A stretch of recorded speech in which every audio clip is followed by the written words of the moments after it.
She opens the baby monitor app to check on her son. He's asleep, breathing soft and fast. But the audio waveform shows a second pattern underneath his. Slower. Deeper. Adult. Coming from the corner of the room, the camera can't see. What do you do when the device you bought to protect your child becomes the exact tool someone uses to watch you? And what if the breathing you hear isn't a glitch? Sarah and Mark had just moved into the 3-bedroom on the edge of the subdivision. First house. New baby, 8 months old. Like most new parents, they bought a Wi-Fi baby monitor with an app, motion alerts, night vision, two-way talk. It was supposed to give them peace of mind. At 2:07 a.m. on a Tuesday, Sarah wakes to feed the baby. She opens the app while she's still in bed. The video shows the crib, empty corner to the left. The audio is what stops her. Under her son's light breathing, there's another sound. Slow. Deliberate. In, out, every 4 seconds. Not from the crib. From the floor, near the closet. She nudges Mark. He listens. He hears it too. He grabs the baseball bat from the closet and goes down the hall. He pushes the nursery door open. The room is empty except for the baby, asleep. The closet door is closed. The window is closed. Nothing under the crib. He tells Sarah it's the monitor glitching. She doesn't believe him. She rewinds the app.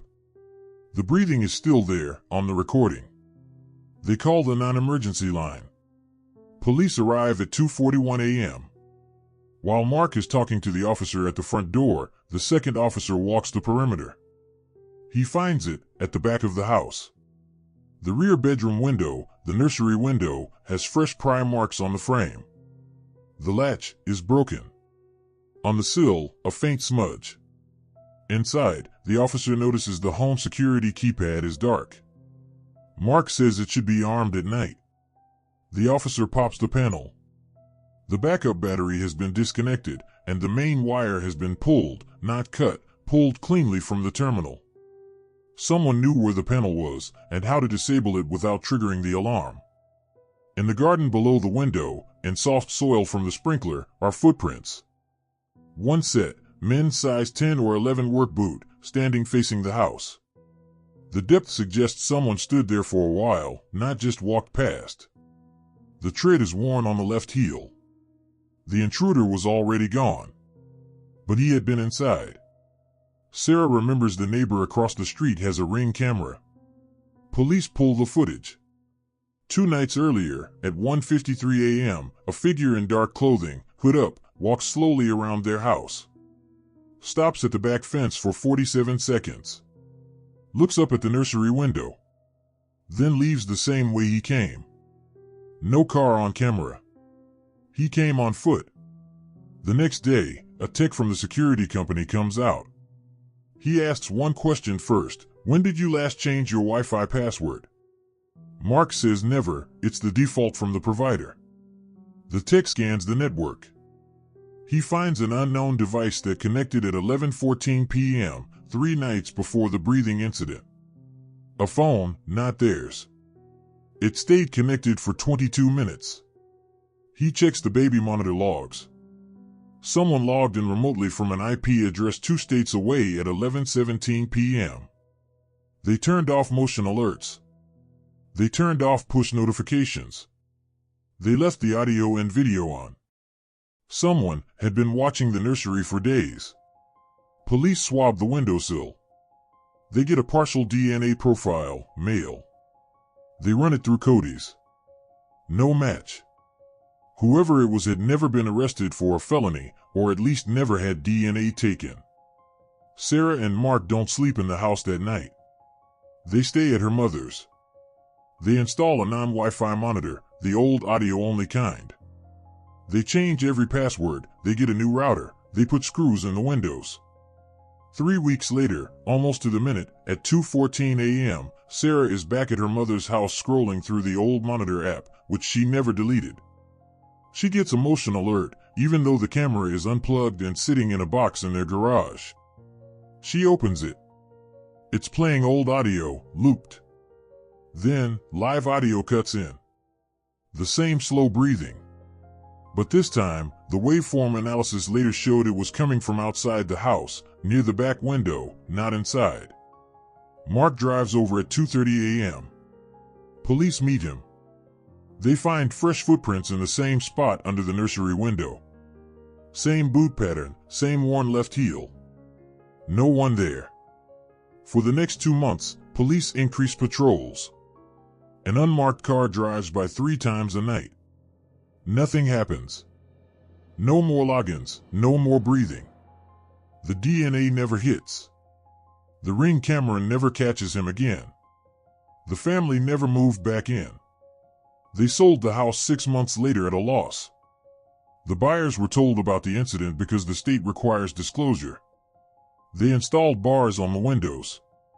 A year later, Sarah sent the original 2:07 a.m. audio file to a forensic audio expert who works with law enforcement. He isolated the frequencies. He filtered out the baby's breathing, the white noise machine, the HVAC. What was left was clear. A second human respiratory pattern, adult male, approximately 12 to 15 feet from the microphone, breathing at a resting rate of 14 breaths per minute, consistent with someone standing still and listening. It wasn't interference. It wasn't a glitch. It was a person in the room. This isn't rare. In Houston, a family's Wi-Fi baby monitor was hacked and a stranger spoke to their 2-year-old through the camera using default passwords. In Texas, another family had their Nest camera accessed after a password reuse, and the intruder threatened to kidnap their baby. The FBI and security researchers have warned for years that Wi-Fi monitors are vulnerable because people never change default credentials and never update firmware. Hackers scan for them automatically. And in Scotland, a 22-year-old mother checking her baby monitor app while away from home watched live as a man crawled out from under her bed and climbed onto it, triggering the motion alert. Police found a screwdriver used to pry a window and a blood trail through the house. She told reporters her heart nearly stopped when she saw his feet sticking out on the live feed. The difference in Sarah's case is the patience. He didn't just hack and shout. He watched. He learned the security panel location. He disabled alerts. He stood under a window for long enough to leave an imprint in soil. He came back 3 weeks later, just to breathe. We don't know his name. We don't know why he picked that house, that nursery. Maybe it was random. Maybe it was the weak Wi-Fi password. Maybe he'd been watching longer than the logs show. What we do know is this: the monitor did its job. It alerted her. Not with motion, but with sound. A second set of lungs in a room that should have only had one. Sarah still checks audio waveforms on her phone, even with the new non-Wi-Fi monitor. She says she'll never trust a camera connected to the internet again. So let me ask you, if you heard breathing on your baby monitor at 2 a.m. that wasn't your child's, would you assume it was a glitch, or would you grab the bat? And how many of you right now are still using the password that came on the sticker on your router? Change it tonight.